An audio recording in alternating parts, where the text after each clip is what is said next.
गांव के बीचों बीच एक कच्ची सड़क के किनारे हर दोपहर एक छोटा सा ठेला सज जाता था। उस ठेले पर लकड़ी का चूल्हा धधक रहा होता, ताजे मसालों की खुशबू हवा में घुल जाती और भीड़ धीरे धीरे जमा होने लगती। ये ठेला था रवि का। उम्र 30-35 के बीच होगी। चेहरे पर हमेशा मुस्कान रहती। बचपन से अनाथ, पर दिल का ऐसा बड़ा कि पूरा गांव उसे अपना मानता था। एक बूढ़ी अम्मा जो हर दिन पहली ग्राहक होती, पास आकर बोली, अरे बेटा, आज भी इतना खुशबूदार चिकन बनाया है। लेकिन बता, कब तक मुफ्त में खिलाता रहेगा? कोई धंधा वंधा कर ले, थोड़ा कमा भी ले। अम्मा, जब तक जान है ये ठेला चलेगा। आप बस आशीर्वाद देती रहना। भीड़ बढ़ती जाती। अमीर गरीब, छोटे बड़े, आसपास के गांवों से लोग रवि के चिकन का स्वाद लेने आते। सबकी जुबान पर एक ही सवाल रहता, मुफ्त क्यों?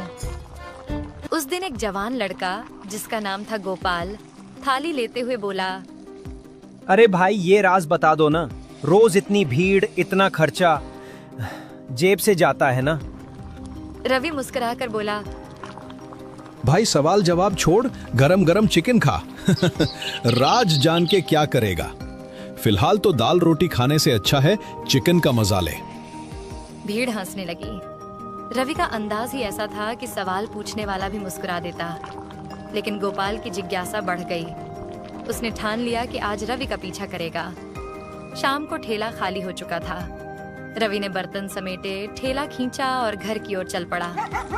गोपाल कुछ दूरी बनाकर उसका पीछा करने लगा। रवि को लगा ही नहीं कि कोई पीछे है। वह गांव की गली से होते हुए अपने छोटे से मिट्टी के घर पहुंचा। घर में साधारण चूल्हा, कुछ मसाले और मुट्ठी भर बर्तन। गोपाल झोपड़ी के कोने से सब देख रहा था। रवि बस रोज का काम कर रहा था, बर्तन धोना, मसाले सुखाना और अगले दिन का चिकन तैयार करने के लिए पास की दुकान से ताजा चिकन लाना। गोपाल को लगा शायद कोई गुप्त मसाला होगा या कोई छिपा खजाना, पर सब कुछ साधारण था। वह चुपचाप वापस लौट गया।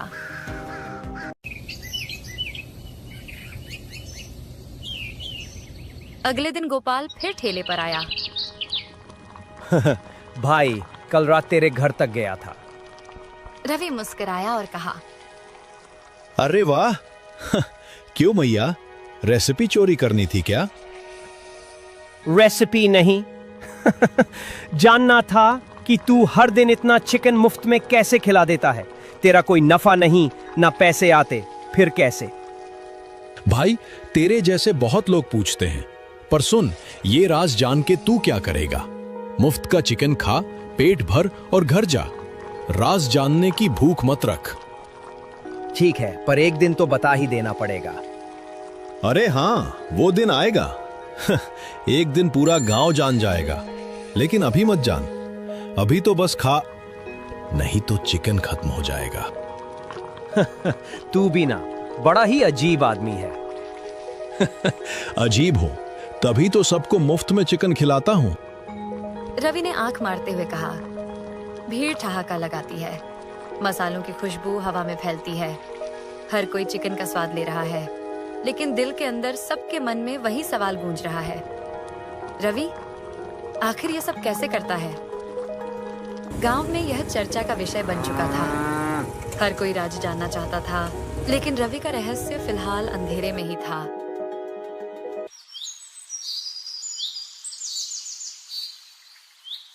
अगले दिन सूरज की पहली किरण गांव की गलियों में फैल गई। हल्की ठंडी हवा चल रही थी और गांव के चबूतरे पर लोग रोज की तरह बैठकर बातें कर रहे थे। वहीं से होकर रवि अपना ठेला खींचते हुए उस जगह पहुंचा जहां वह हर दिन ठेला लगाता था। रवि ने रोज की तरह ठेला सजाया, चूल्हा जलाया और चिकन की खुशबू हवा में फैलने लगी। कुछ पुराने ग्राहक पास आकर खड़े हुए। तभी दूर से एक अनजान आदमी गांव की गली से आता दिखा। उसके चेहरे पर तिरछी मुस्कान थी। वह पास आते ही जोर से बोला, अरे भाई, कहाँ है वो रवि? सुना है गांव में कोई ठेला है जो मुफ्त में चिकन और रोटी खिलाता है। रवि हंसते हुए बोला, भाई सामने खड़ा हूं। यही ठेला है। पास खड़ा एक ग्राहक भी मुस्कुराकर बोला, अरे साहब, यही है हमारे रवि भाई और यही है वो मशहूर ठेला। एक बार खाओगे तो उंगलियां चाटते रह जाओगे। वह आदमी ठेले को घूरता हुआ बोला, अच्छा, मतलब तुम ही हो वो रवि। बड़ा नाम सुना है तुम्हारा। चलो देखने आया हूं कि ऐसा क्या कमाल कर देते हो। रवि हल्की मुस्कान के साथ बोला, भाई बोलो क्या काम था? खाना खाना है तो प्लेट लगाओ। वह आदमी थोड़ा ताना मारते हुए बोला, काम तो कुछ नहीं, बस ये देखने आया हूं कि तुम सबको मुफ्त में खिलाते कैसे हो। ये भी कोई धंधा हुआ भला। जरूर कोई चाल है इसमें। रवि ने शांति से कहा, जैसे बाकी लोग पैसे लेकर खिलाते हैं वैसे मैं मुफ्त में खिला देता हूं। इसमें चाल क्या होगी? वह आदमी अचानक आवाज ऊंची कर बोला, मुफ्त का खाना ये सबको बेवकूफ बनाने का तरीका है। जरूर ये सड़ा गला सस्ता चिकन लाता होगा। लोग खाकर बीमार पड़ेंगे। कोई इतना नेक दिल नहीं होता कि रोज मुफ्त में सबको खिलाए। ठेले पर खड़े ग्राहकों में हलचल मच गई। कुछ लोग एक दूसरे की ओर देखने लगे। रवि शांत था। भाई तुम्हारे कहने से कुछ नहीं होता। मेरे ग्राहक जानते हैं कि मैं कैसे बनाता हूं। आज तक किसी को एक खरोंच तक नहीं आई। वह आदमी हंसकर बोला, आज तक नहीं पड़ी पर कल पड़ सकती है। देख लेना, गांव वाले समझदार हो जाएंगे। मुफ्त का लालच छोड़ देंगे। यह कहकर वह आदमी तिरछी नजर डालता हुआ चला गया। ठेले पर सन्नाटा छा गया।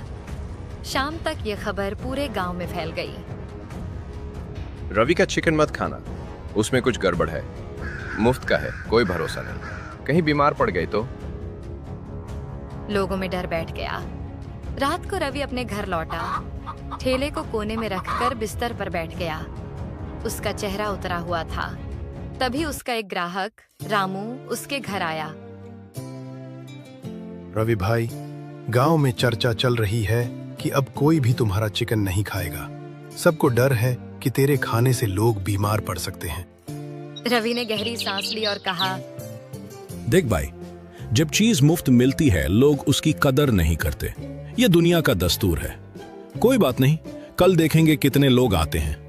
अगर कोई नहीं आया तो मैं अपना ठेला किसी और गांव में लगा दूंगा। रामू उदास होकर चला गया।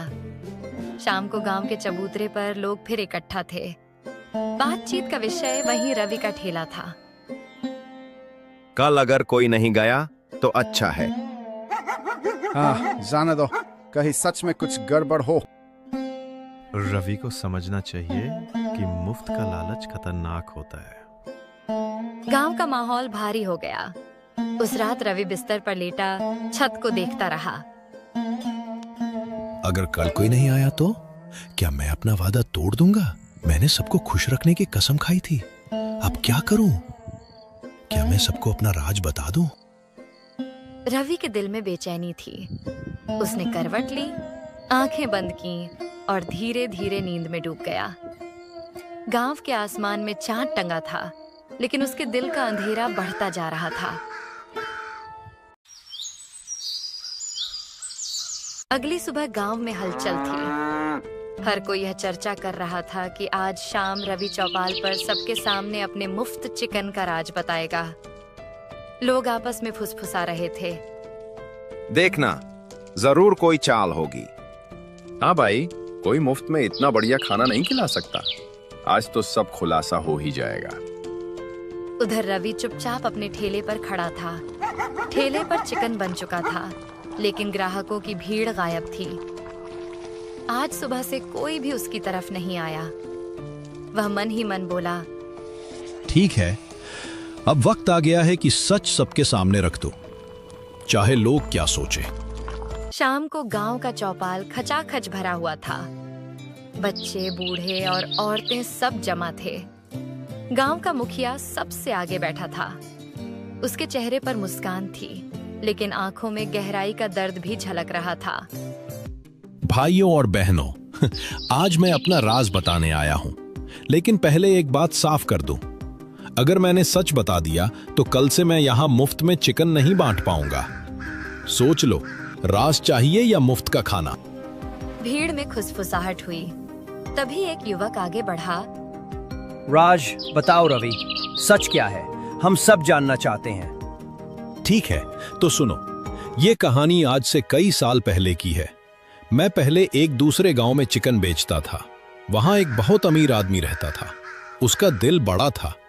वो रोज मुझसे सारा चिकन खरीदता और गांव के अनाथ बच्चों, बूढ़ों और गरीबों को खिलाता।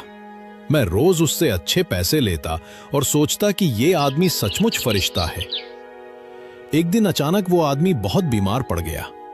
मुझे बुलावा आया। मैं भागा भागा उसके घर गया।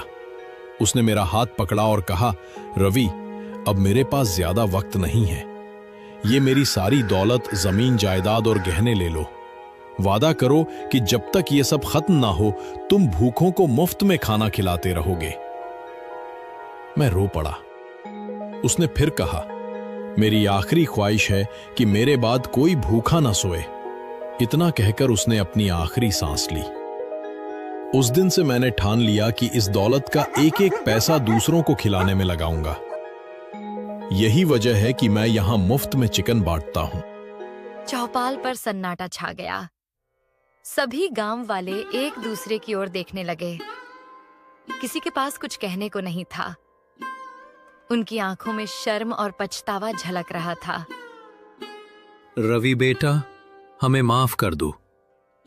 हमने तेरे नेक काम पर शक करके बड़ा पाप किया। तू गांव का बेटा है, हमें गर्व होना चाहिए था, लेकिन हमने तुझे दुख दिया। मैंने किसी से शिकायत नहीं की, पर अब मैं यहां रुकूंगा नहीं। जिस आदमी ने मुझे ये दौलत दी, उसने कहा था कि मैं इसे दूसरों को खुश करने में लगाऊं। जब यहां लोग मेरी मंशा नहीं समझ पाए, तो मुझे अगले गांव जाना होगा। शायद वहां कोई भूखा होगा जिसे मेरा ठेला चाहिए। अगले दिन रवि अपना ठेला लेकर गांव छोड़ गया। कुछ मील दूर नए गांव में उसने ठेला लगाया। वही खुशबू, वही प्यार। वहां के लोग हैरान थे कि कोई इतना स्वादिष्ट खाना मुफ्त में दे रहा है। लेकिन इस बार रवि को देखकर उनकी आंखों में बस सम्मान था। रवि ने खुद से कहा, यही मेरा रास्ता है। जब तक ये दौलत है मैं भूखों को खिलाऊंगा। शायद किसी दिन लोग समझेंगे कि असली दौलत पैसों की नहीं, इंसानियत की होती है। और उस दिन से रवि की कहानी गांव-गांव गूंजने लगी।